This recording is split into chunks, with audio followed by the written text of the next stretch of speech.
Okay, you've received your dry blood kit in the mail. I'm so excited for you. Inside your kit, you will see your lancets. You will have your Kim wipes, which we use to clean the slides with. You'll have your alcohol swabs. And then you also have received some slides. Now, we'll only be using 2 slides today. You may receive more than 2. I like to send out some extra of everything just in case something breaks or we need to reduce something, but all we need are samples on the 2 slides. So what I'm going to do, and I made this video for you people so that you can see exactly, how I need your samples to be. Sometimes I get samples that are too big, sometimes they're too small, but I need ones that are just the right size.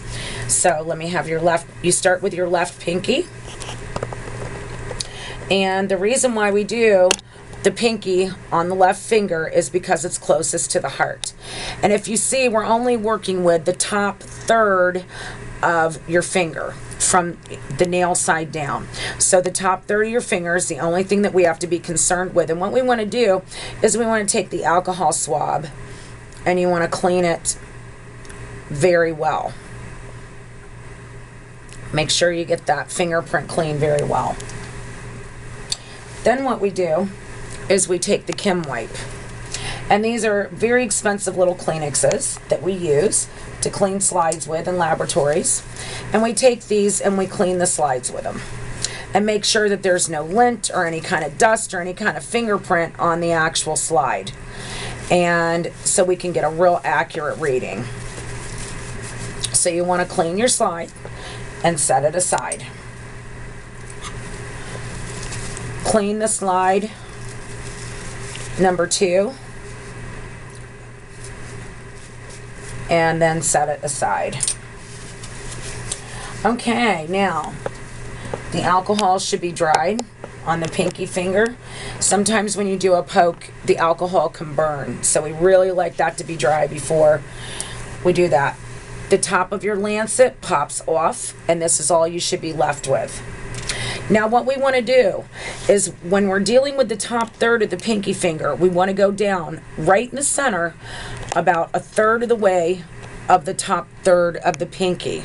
So you want to go about 1/3 of the way down right in the center, and that's where we're going to do the poke at. Okay, and make sure that your palm is facing the ceiling. Poke. And that's very quick, and that's it.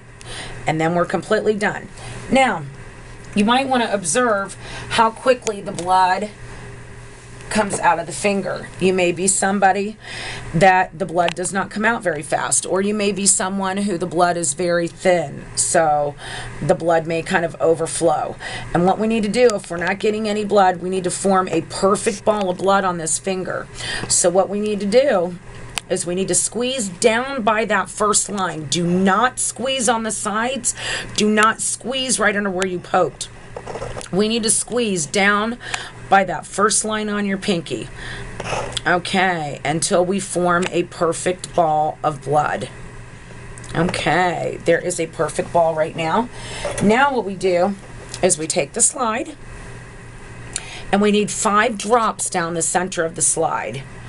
1, 2, 3, 4, 5. And there's the sample.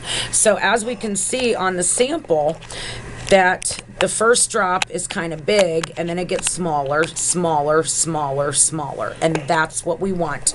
And we want both slides to be the same way. Now, what I like is I like to have a second sample so I can get a real accurate reading, because most of you folks live way away from me. That's why we're doing the dry blood kit. So we want to make sure that the sample is very accurate. Now, instead of repoking the finger, what we're going to do is we're going to squeeze down by that first line, and we're going to try to get a second perfect ball of blood.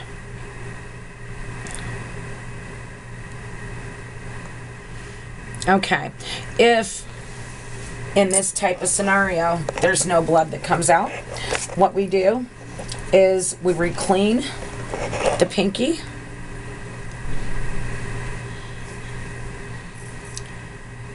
and then we do a repoke right next to the first.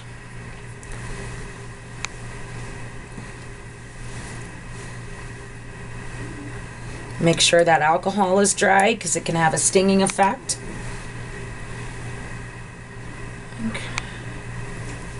Okay, fantastic. Yep, this one came out right on its own, right there. That's what we want. And I'm going to get that second perfect ball of blood to do the reading with.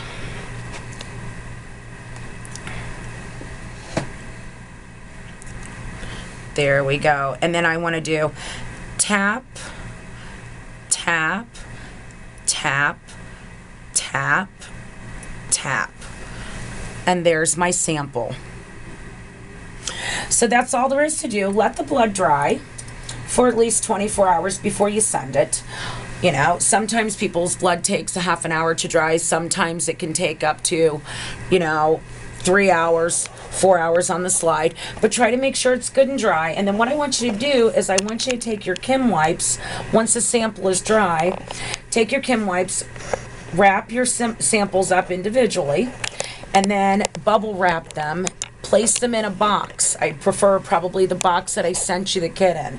Place them in the box and send them back to me.